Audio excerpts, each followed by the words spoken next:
રાજકોટમાં money plus સરાફી મંડળીના પ્રમુખ દ્વારા 11 કરોડનું કૌભાંડ.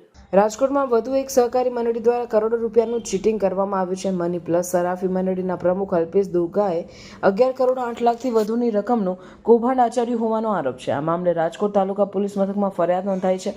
ફરિયાદી રશ્મિન ચુનીલાલ પરમાર અને તેમના સગા સંબંધીઓ પાસેથી આરોપી આકર્ષક સ્કીમો આપી ફિક્સ્ડ ડિપોઝિટ કરાવી હતી.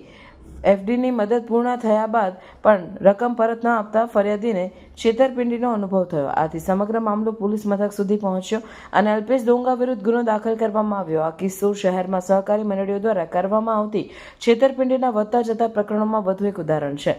નાગરિકોને આ પ્રકારની છેતરપિંડીથી બચવા માટે સાવધાન રહેવાની અને કોઈ પણ રોકાણ કરતા પહેલા સંસ્થા અને તેની યોજનાઓની યોગ્ય તપાસ કરવાની સલાહ આપવામાં આવે છે.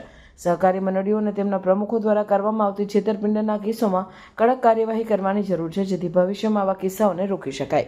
સુરક્ષા એજન્સીઓ અને નાગરિકો વચ્ચે સંચાર અને વિશ્વાસ વધારવાથી આ પ્રકારની છેતરપિંડીને અટકાવવામાં મદદ મળશે.